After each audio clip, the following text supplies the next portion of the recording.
সত্যজিৎ রায়ের কিছু রোমাঞ্চকর গল্প দিয়ে সাজানো আমাদের এই পর্ব গল্পের জাদুকর চ্যানেলে। গল্পের নাম অভিরাম।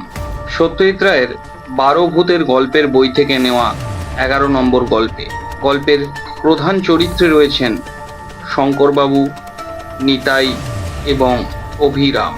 শুরু হচ্ছে আজকের গল্প অভিরাম।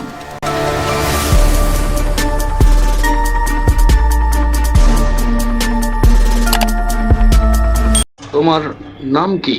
অভিরাম সাউ বাবু। তোমার বাড়ি কোথায়? উল্লুইপুর গাঁয়ে বাবু, উড়িষ্যা। বাড়িতে আছে কি? আমার দাদা আছে, বৌদি আছে, আর 2 ভাইপো আছে। তোমায় বাড়ি যেতে হয় না? কালে ভদ্রে বাবু, আমি তো সংসার করিনি, খান জমি আছে কিছু, দাদাই দেখে। তুমি বাড়ি গেলে বদলি দিয়ে যাবে তো? নিশ্চয়, তবে সে দরকার আমার হবে না বাবু, বললে বদলি দিয়ে যাব নিশ্চয়ই। বদলির কথা কেন উঠলো সেটা বলছি তোমায়। আমার সন্ধেবেলা একা থাকতে ভয়, আমার ভূতের ভয় আছে। আমি রান্নার লোক যাকে পেয়েছি সে ঠিক সন্ধেবেলা রেঁধে দিয়ে চলে যাবে, তখন আমার আরেকজন লোক থাকা চাই। সে নিয়ে আপনি চিন্তা করবেন না বাবু, ও হয়ে যাবে। আমার নিজের মনে কোনো ভূতের ভয় নাই। ঠিক আছে অভিরাম। লোকটিকে বেশ ভালোই লাগলো শঙ্করবাবু। 40-এর কাছাকাছি বয়স, বেশ হাসি খুশি, চালাক চতুর চেহারা। স্টেট ব্যাংকের কর্মচারী শঙ্করবাবু এই 7 দিন হলো বদলি হয়ে পশ্চিমবাংলা আর উড়িষ্যার বর্ডারের এই ছোট্ট শহর কাঞ্চনতলায় এসেছেন। নিজে একা মানুষ, 2খানা ঘর সমেত একতলা একটি ছোট বাড়ি পেয়েছেন, তাতে তার চলে যাবে। তবে বাড়ির পরিবেশ নিরিবিলি, তাই একজন চাকর সবসময় থাকা দরকার। শঙ্করবাবুর ভূতের ভয়টা একটা খাঁটি ভয়। অনেক বছর ধরে অনেক চেষ্টা করেও সেটা কাটিয়ে উঠতে পারেননি। অভিরামকে শঙ্করবাবু দিনে দিনে বেশ ভালোই লাগতে লাগলো। এমনি কাজ তো ভালো করেই, কাটতেও পারে। আর সন্ধেবেলায় সে সত্যি করে শঙ্করবাবুকে সঙ্গ দেয়। আরেকটা জিনিস শঙ্করবাবুকে অবাক করে, সেটা হলো অভিরামের গল্পের স্টক। সে বলে যে সব গল্প সে ছেলেবেলায় তার দিদিমার মুখে শুনেছে, উড়িষ্যার অফুরন্ত রূপকথা আর উপকথা। অভিরাম ভূতের গল্প বলার মন্ত্রণাও শঙ্করবাবুকে দিয়েছে, কিন্তু শঙ্করবাবু তাতে আমল দেননি। আমি কিন্তু অনেক ভূতের গল্প জানি বাবু, অভিরাম বলল। তা হোক, ও জিনিসটা তুমি বাদ দাও। তা বেশ বাবু, তাই হোক।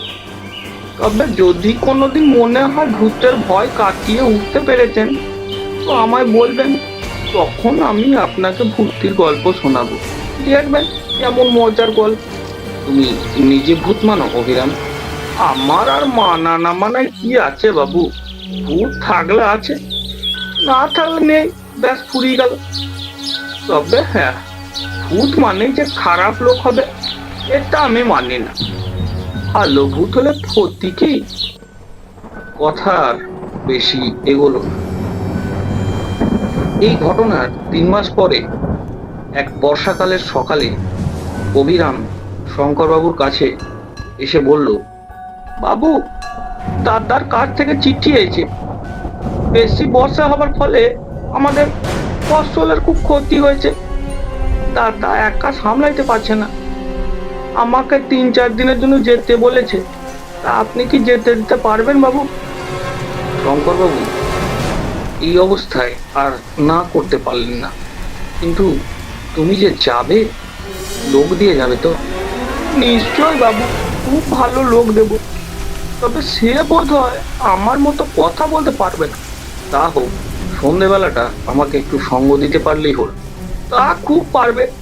আপনি যতক্ষণ না শুতে যাবে ততক্ষণ ও আপনার কাছে থাকবে।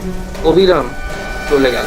3 দিন পরে শঙ্করবাবু এক পোস্টকার্ড পেলেন তার ভৃত্যের কাছ থেকে। খবর ভালো নয়, আরো 3 দিন লাগবে সামাল দিতে, তারপর অভিরাম ফিরবে।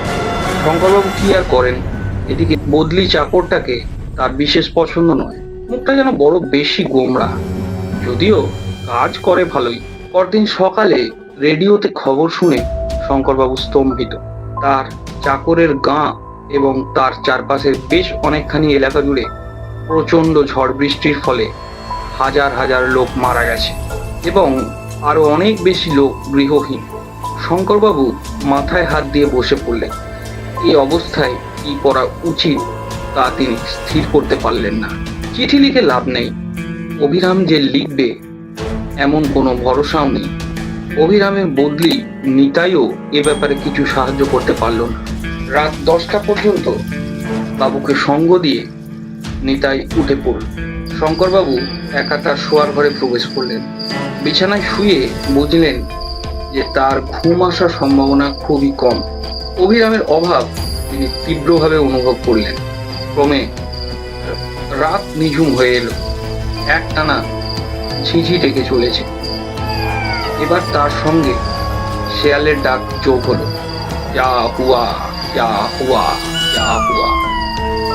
হুয়া আবার ক্যা?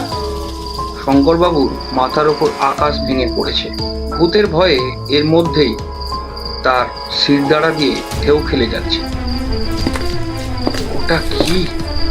পায়ের শব্দ না?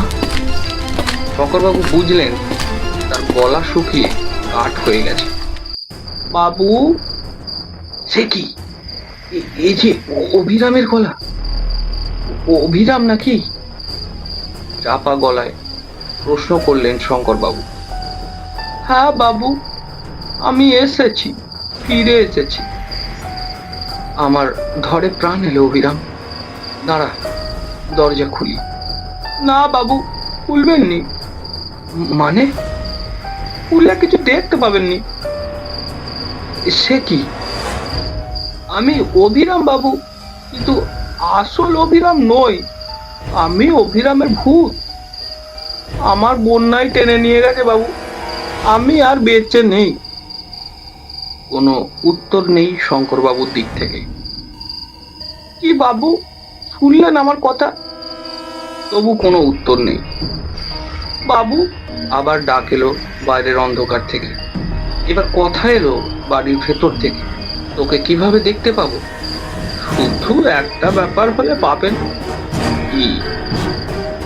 আপনিও যদি ভূত হন। তা সে আর তোকে বলছি কি, তুই ভূত হয়েছিস শুনেই আমার আত্মারাম খাঁচা ছাড়া হয়ে গেছে। আমার দেহ ওই পড়ে আছে খাটের ওপর, দৃষ্টি ঘরের ছাদের ওপর, দেহে প্রাণ নেই। তবে চলে আসুন বাবু।